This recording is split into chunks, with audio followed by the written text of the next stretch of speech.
Hey guys, Rob and Georgia here with you, aka VHS 82 apostrophe, with what probably is episode 38 of my Something Weird, Just a Thought, a continuation of reading H.P. Lovecraft's Herbert West-Reanimator.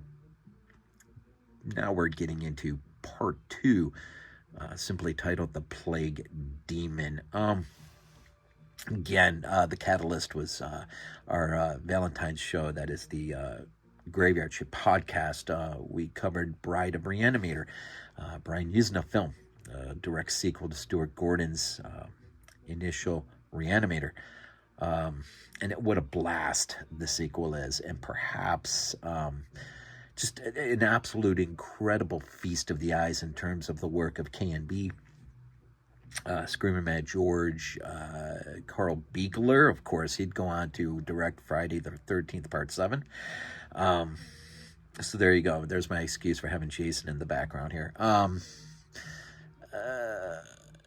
And Wayne Toth, who would go on to, of course, be Rob Zombie's right-hand man in most of his films in terms of special effects, makeup, whatnot. Just an unbelievable, just a riot, and really is probably my favorite of the films. But doing the show, I went back and reread the story and couldn't get it out of my head, and so I got this idea to just kind of tackle it piece by piece. And so here we go. Part 2, The Plague Demon. If I didn't mention it, these of course were submitted piece by piece to Home Brew back in like 1922 over the course of a few months. Excuse me. And so I thought it would be interesting to just take them piece by piece and then perhaps make a few observations. I know right off the beginning there'll be an observation at the end, something that is mentioned, which we have it right in Bride of Re-Animator, bat wings. And so, but this may be one of my favorite pieces. Just the typhoid scourge that hits Arkham, and what these two do in the midst of it, but the horror they will unleash. Boy, there is a film just waiting to happen from this specific piece, again known as The Plague Demon, Part 2 of Herbert West Reanimator. Here we go. I shall never forget that hideous summer 16 years ago, when, like a noxious affright from the halls of Eblis, a typhoid stalked leeringly through Arkham. It is by that satanic scourge that most recall the year, for truly terror brooded with bat wings over the piles of coffins in the tombs of Christ Church Cemetery. Yet for me there is a greater horror in that time, a horror known to me alone, now that Herbert West has disappeared. West and I were doing postgraduate work in the summer classes at the Medical School of Miskatonic University, and my friend had attained a wide notoriety because of his experiments leading toward the revivification of the dead. After the scientific slaughter of uncounted small animals, the freakish work that ostensibly stopped by order of our skeptical dean, Dr. Alan Halsey, the West had continued to perform certain secret tests in his dingy boarding house room, and had on the terrible and unforgettable occasion taken a human body from its grave in the Potter's Field to a deserted farmhouse beyond Meadow Hill. I was with him on that odious occasion, and saw him inject into the still veins the elixir which he thought would to some extent restore life's chemical and physical processes. It had ended horribly in a delirium of fear which we gradually came to attribute to our own overwrought nerves, and West had never afterward have been able to shake off a maddening sensation of being haunted and hunted. The body had not been quite fresh enough. It is obvious that to restore normal mental attributes, a body must be very fresh indeed, and the burning of the old house had prevented us from burying the thing. It would have been better if we could have known it was underground. After that experience, West had dropped his researches for some time, but as the zeal of the born scientist slowly returned, he again became importunate with the college faculty, pleading for the use of the dissecting room and of fresh human specimens for the work he regarded as so overwhelmingly important. His pleas, however, were wholly in vain, for the decision of Dr. Halsey was inflexible, and the other professors all endorsed the verdict of their leader. In the radical theory of reanimation, they saw nothing but the immature vagaries of a youthful enthusiast whose slight form, yellow hair, spectacled blue eyes, soft voice gave no hint of the supernormal, almost diabolical power of the cold brain within. I can see him now as he was then, and I shiver. He grew sterner of face, but never elderly, and now Sefton has had the mishap, and West has vanished. West clashed disagreeably with Dr. Halsey near the end of our last undergraduate term in a wordy dispute that did less credit to him than to the kindly dean.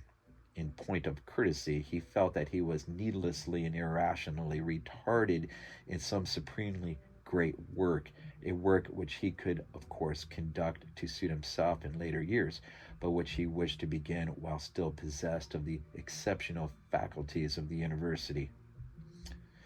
That the tradition-bound elders should ignore his singular results on animals and persist in their denial of the possibility of reanimation was inexpressibly disgusting and almost incomprehensible to a youth of West's logical temperament.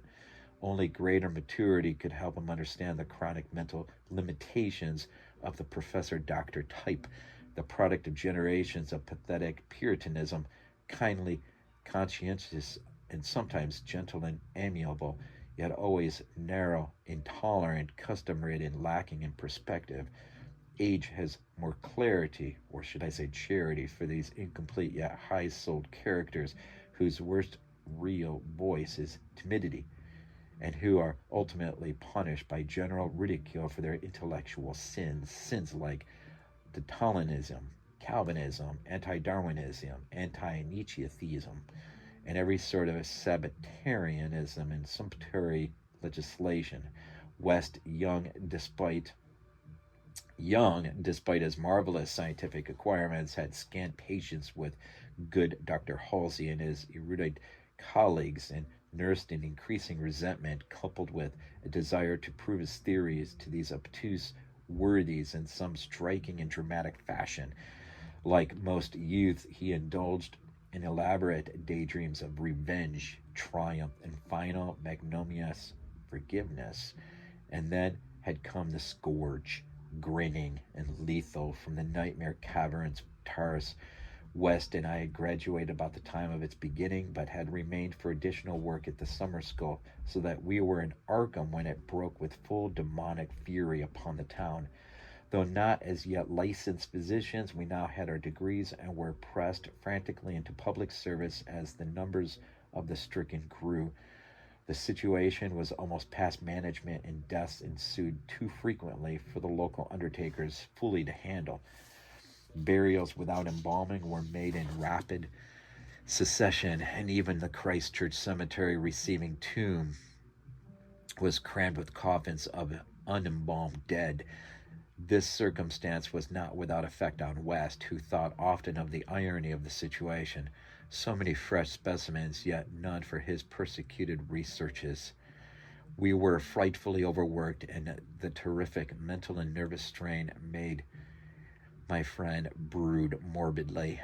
But West's gentle enemies were no less harassed with prostrating duties. College had all but closed, and every doctor of the medical faculty was helping to fight the typhoid plague.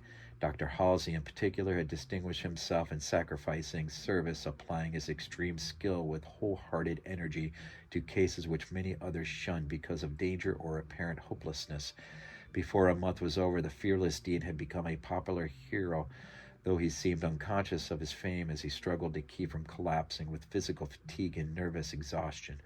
West could not withhold admiration for the fortitude of his foe, but because of this was even more determined to prove to him the truth of his amazing doctrine. Taking advantage of the disorganization of both college work and municipal health regulations, he managed to get a recently deceased body smuggled into the university dissecting room one night, and in my presence injected a new modification of a solution. The thing actually opened its eyes, but only stared at the ceiling with a look of soul putrefying horror before collapsing into an inertness from which nothing could rouse it. West said it was not fresh enough. The hot summer air does not favor corpses. The time we were almost caught before we incinerated the thing, and West doubted the advisability of repeating his daring misuse of the college laboratory. The peak of the epidemic was reached in August. West and I were almost dead, and Dr. Halsey did die on the 14th. The students all attended the hasty funeral on the 15th and brought an impressive wreath, though the latter was quite overshadowed by the tributes sent by wealthy Arkham citizens and by the municipality itself. It was almost a public affair, for the dean had surely been a public benefactor.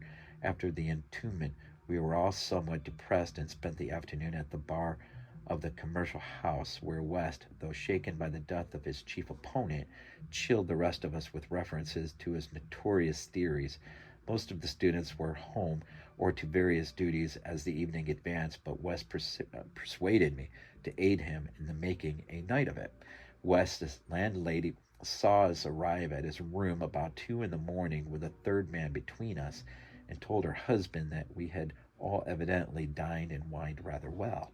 Apparently, this acidulous matron was right, for about 3 a.m. the whole house was aroused by cries coming from West's room, where when they broke down the door they found the two of us unconscious on a blood-stained carpet, beaten, scratched, mauled, and with broken remnants of West's bottles and instruments around us. Only an open window told what had become of our assailant, and many wondered how he himself had fared after the terrific leap from the second story to the lawn which he must have made. There were some strange garments in the room, but West, upon regaining consciousness, said they did not belong to the stranger, but were specimens collected for a bacteriological analysis in the course of investigations on the transmission of germ diseases.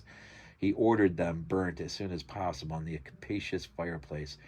To the police, we both declared ignorance of our late companion's identity. He was, West nervously said, a congenial stranger whom we had met at some downtown bar of uncertain location. We had all been rather jovial in West, and I did not wish to have our pugnacious companion hunted down. That same night saw the beginning of the second Arkham horror, a horror that to me eclipsed the plague itself. Christ Church Cemetery was the scene of terrible killing, a watchman having been clawed to death in a manner not only too hideous for description, but raising a doubt as to the human agency of the deed. The victim had been seen alive considerably after midnight. The dawn revealed the unutterable thing. The manager of a circus at the neighboring town of Bolton was questioned, but he swore that no beast had at any time escaped from its cage. Those who found the body noted a trail of blood leading to the receiving tomb, where a small pool of red lay on the concrete just outside the gate. A fainter trail led away toward the woods, but it soon gave out. The next night, devils danced on the roofs of Arkham, and unnatural madness howled in the wind. Through the fevered town had crept a curse which some said was greater than the plague, and which some whispered was the embodied demon soul of the plague itself. 8 houses were entered by a nameless thing which strewed red death in its wake. In all, 17 maimed and shapeless remnants of bodies were left behind by a voiceless, sadistic monster that crept abroad. A few persons had half seen it in the dark and said it was white and like a malformed ape or anthropomorphic fiend. It had not left behind quite all that it had attacked, for sometimes it had been hungry. The number it had killed was 14. 3 of the bodies had been in stricken homes and had not been alive. On the third night, frantic bands of searchers led by the police captured it in a house on Crane Street near the Miskatonic campus. They had organized the quest with care, keeping in touch by means of volunteer telephone stations, and when someone in the college district had reported hearing a scratching at a shuttered window, the net was quickly spread. On account of the general alarm and precautions, there were only two more victims, and the capture was effected without major casualties. The thing was finally stopped by a bullet, though not a fatal one, and it was rushed to the local hospital amidst universal excitement and loathing. For it had been a man. This much was clear, despite the nauseous eyes, the voiceless simianism, and the demonic savagery. They dressed the wound and carted it to the asylum at Sefton, where it beat its head against the walls of a padded cell for 16 years, until the recent mishap, when it escaped under the circumstances that few like to mention. What had most disgusted the searchers of Arkham was the thing that noticed when the monster's face was cleaned, the mocking, unbelievable resemblance to a learned and half self-sacrificing martyr who had been entombed but 3 days before, the late Dr. Alan Halsey, public benefactor and dean of the medical school of Miskatonic University. To the vanished Herbert West and to me the disgust and horror were supreme. I shudder tonight as I think of it, shudder even more than I did that morning when West muttered through his bandages, "Damn it! It wasn't quite fresh enough." Thus ends Part 2 of Herbert West, Reanimator, The Plague Demon. So there you go. Part 2, The Plague Demon. It's just an awesome story. You got Halsey as the somewhat of a anthropophagus creature, just running amok, a typhoid-plagued or scourged Arkham, just laying waste to bodies and houses and whatnot. It almost does kind of recall, actually, not you think about it, I wonder if Joe D'Amato wasn't inspired at all, having read The Plague Demon, and was somewhat inspired for his Anthropophagus film, 1980, I think. Film Raj, his company there. Now that I really think of it, that really does make a lot of sense. That is interesting. And the bat wings again at the beginning, and it just seemed like there was something. Oh, what was it? Right towards the end.